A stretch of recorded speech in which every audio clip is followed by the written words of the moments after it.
What if you've been chasing power in all the wrong places? Pause for a second. What if everything you've been taught about strength, success, and confidence was upside down? What if the real power you've been searching for isn't about how loud you are, how hard you grind, or how many people follow you, but about something invisible you've been feeling all along? In this video, we're going to break down a hidden map, one that can quietly predict the quality of your relationships, your income, your emotional peace, even your spiritual life. It's called the Map of Consciousness, developed by Dr. David R. Hawkins. At the center of this map is a line, a quiet threshold that changes everything. That line is 200. At 200, you stop fighting life, you stop forcing, and you start living with power. But what does that really mean? And how can you know where you are right now? Let's dive in. Chapter 2. The Map of Consciousness. A new way to see reality. Imagine a scale from 0 to 1,000, but not measuring weight or intelligence or income. This one measures your state of being. On this map, every number represents a different energy frequency. The lower the number, the more constricted your energy and perception. The higher the number, the more expansive and aligned your state of awareness. Here's a quick snapshot. Shame, 20. I am broken. Guilt, 30. I don't deserve. Fear, 100. The world is unsafe. Anger, 150. I'll take control. Pride, 175. I'm better than them. Courage, 200. I choose truth. Willingness, 310. I show up. Love, 500. I am. Peace, 600. I let go. Above 200, energy expands. Below it, energy contracts. Pause here. Take a breath. Ask yourself, where do I live, emotionally, most days? This map isn't just intellectual, it's personal. You can feel where you are. Why 200 is the line that changes everything. So why does this one number, 200, matter so much? Because it's the tipping point between force and power. Everything below 200 is rooted in survival, fear, and the ego's need to control. You're operating from the outside in. Your emotions, decisions, and identity are reactions to the world. But above 200, you start living inside out. You shift from victimhood to responsibility, from reactivity to clarity, from pretending to actually becoming. It's the moment you go from blame, ownership, pretending, honesty, hustling, alignment, fear, courage.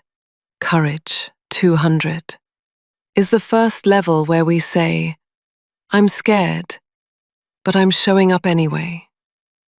That's not ego, that's soul.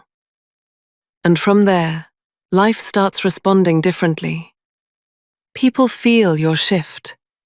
Opportunities shift. Your frequency starts to attract what once seemed out of reach. Because you're no longer living as a reaction. You're living as a creator. Chapter 4. The invisible difference between force and power. Let's bring this down to real life. The low 200. Imagine Lisa. She's a high achiever, always busy, always proving. She dominates meetings, posts daily affirmations online, and swears she's in control. But she can't sleep. She resents her partner, and deep down, she's afraid she'll never be enough. She's operating on pride and fear. Now meet Marcus. He doesn't have it all figured out, but he's honest. He listens. He makes decisions that scare him because they're true. He's building slowly, intentionally. He shows up with integrity. Marcus lives above 200. On the outside, they might both be successful, but inside, one is at war, one is at peace. Which one do you relate to more? Force tries to control everything and burns out. Power aligns with truth and builds energy. Force needs validation.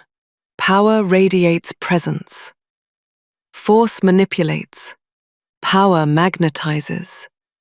Can you feel the difference? Chapter 5. Why so many people get stuck at 175. One of the biggest traps is pride. 175. It looks like confidence. It sounds like certainty. It smells like success. But it's brittle, defensive. Always one wrong word from collapse. At pride, we say, I'm better. I'm right. I don't need help. It's seductive, especially if you've risen from shame. Pride feels like power, but it's still fear dressed up as dominance. Many leaders, influencers, and performers live here, and society rewards them for it. But real growth demands we move past pride and into vulnerability, into courage, into surrender to truth. So here's a personal check-in. When was the last time you admitted you were wrong? When was the last time you asked for help? When was the last time you chose authenticity over image? If those moments are rare, you might still be stuck below 200. Chapter 6. How to cross the 200 threshold and stay there. Crossing 200 isn't a one-time breakthrough. It's a practice, a recalibration, a choice. Here's how to get there and stay there. Tell the truth, especially the uncomfortable kind. Every time you choose truth, you rise. Feel your emotions fully. Stop numbing.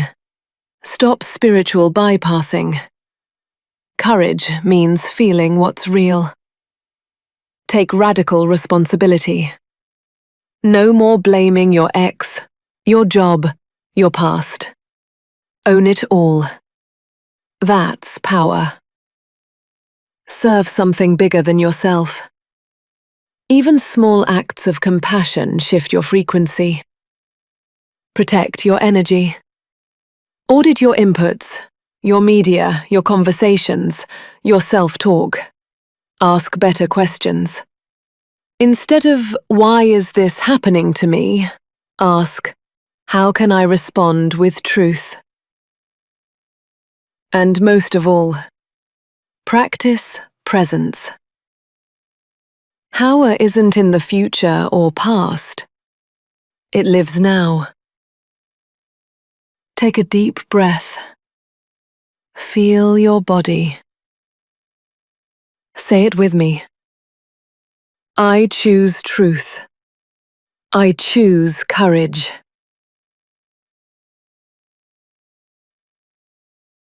Chapter 7. What life feels like above 200. Once you cross in 200 plus, your life starts to feel different. Not perfect, but real, stable, open. You feel safer in your own skin. You make decisions faster. You say no without guilt. You attract aligned people. You stop chasing and start choosing. Even when hard things happen, you don't collapse. You respond. You adapt. You breathe through it. And your energy, it's magnetic. People trust you. Opportunities flow. Not because you're trying, but because you've become. You no longer seek power. You are power. This isn't magic.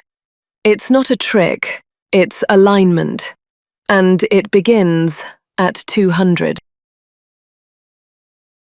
Chapter 8. Are you ready to step into power?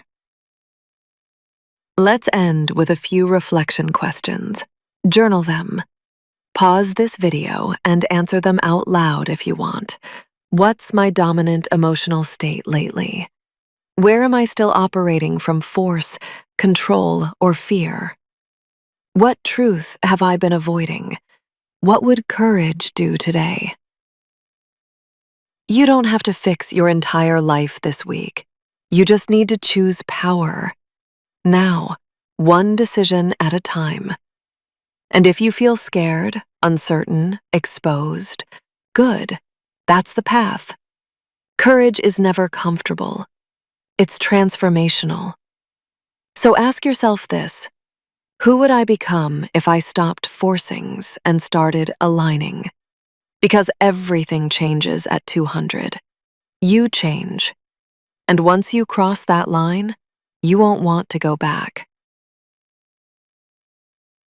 Chapter 9. Your challenge. Here is your 3-day challenge. Day 1. Identify one area where you're forcing and choose to let go. Day 2. Speak one truth you've been avoiding. Day 3. Do one thing that scares you but feels aligned. Then comment below what shifted for you. And if you found this video valuable, like, share, and subscribe for more tools, practices, and real talk about living from power. This is only part 1. Next time, we'll explore what happens between 200 and 500 and why so many spiritual people get stuck in the intellect. Until then, stay grounded, stay awake, and choose truth, because you were never meant to live small. And the map has been in you the whole time.